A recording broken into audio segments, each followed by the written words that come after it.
There was an old teacher in a small dojo outside Kyoto. They called him Takeshi, who refused to teach beginners how to punch until they could sit still for 10 minutes without flinching. Students thought it was a delay tactic. It wasn't.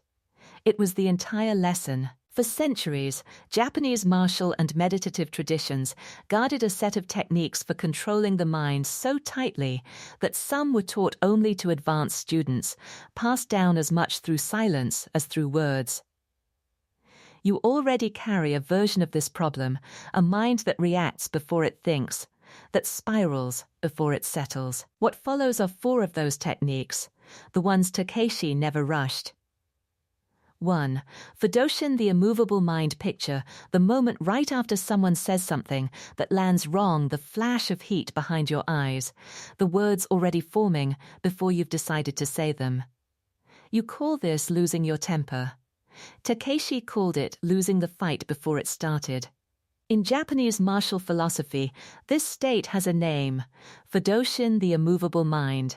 A mental stillness so complete that provocation passes through you without taking hold, the way wind moves through an open window instead of slamming a closed door. It is not the absence of feeling. It is the refusal to let feeling drive the next move. The Western instinct treats a strong reaction as proof of authenticity. If you didn't snap back, did you even really feel it? But this is precisely the trap. Every reactive word, every impulsive reply, hands your mind's steering wheel to whoever provoked you last. You stop being the one in control of your own next 5 minutes. Fudoshin was never about suppressing emotion. It was about creating one deliberate breath of distance between the spark and the fire, enough space for the immovable part of you to decide what happens next, instead of the wounded part. The practice is almost embarrassingly simple. The next time something lands wrong, count 1 full breath in, hold, out before you respond in any way, spoken or otherwise. Not to calm down performatively, to let the mind that reacts step aside for the mind that chooses. 1 breath is often all Fudoshin ever asked for.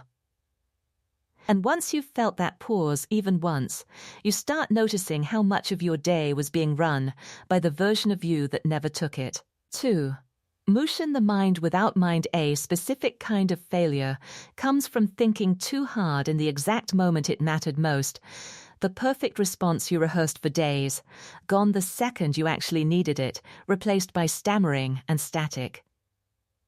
You call this choking. Samurai swordsmen called it the death of the technique, and they had a word for its opposite.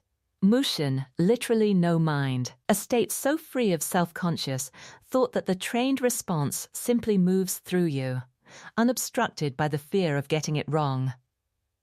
It is not blankness, it is trust so complete it no longer needs to check itself. The Western approach to performance is almost entirely built on thinking harder, more preparation, more mental rehearsal, more analysis in the exact moment execution is required. But this is the very mechanism that jams the gears.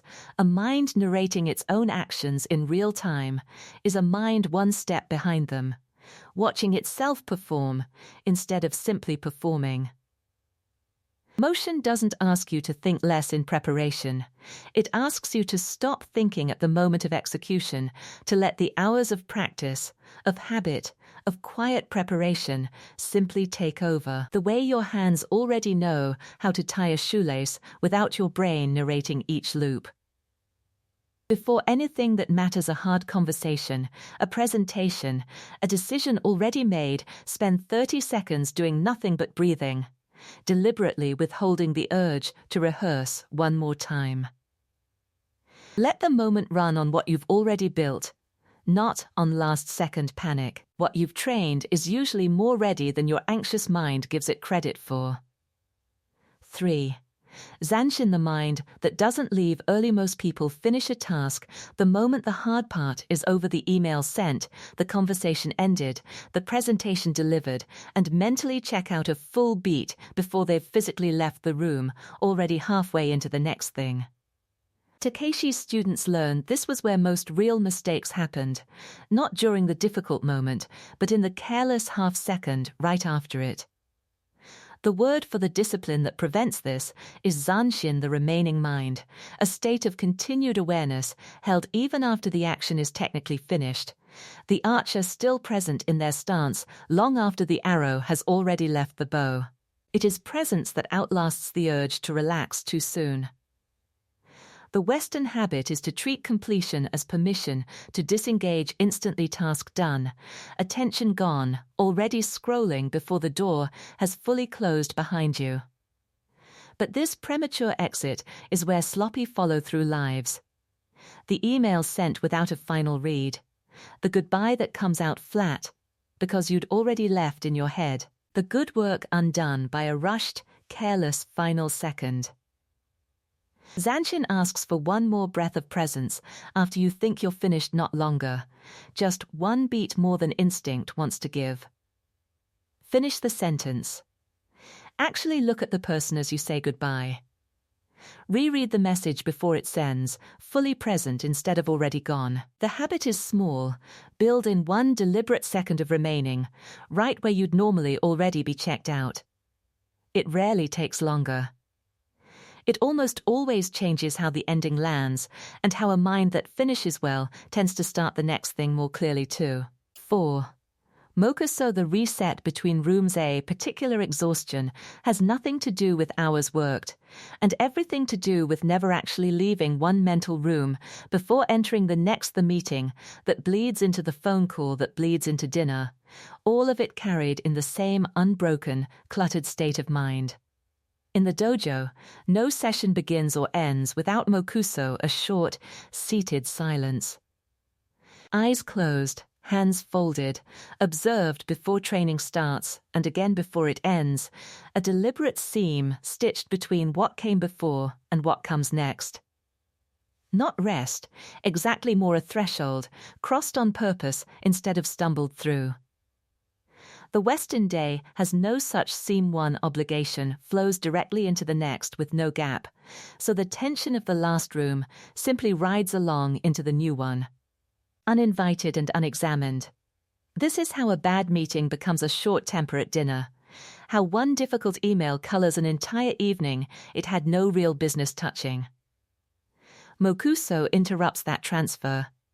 It asks for something almost absurdly small, 60 seconds, eyes closed, hands still, before you walk into the next room of your day, the school pickup, the dinner table, the second Zoom call. Not to solve anything from the last room.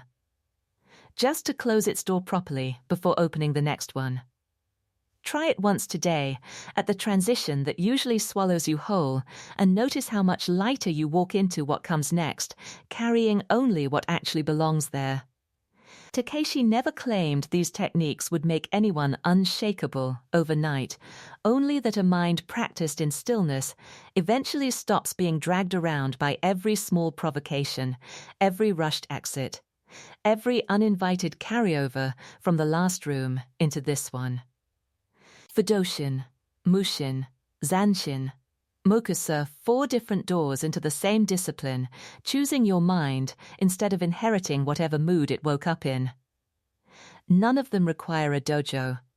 All of them require the same 10 minutes Takeshi once asked his most impatient students to sit through before he'd teach them anything else. Start with one. The rest tend to follow on their own.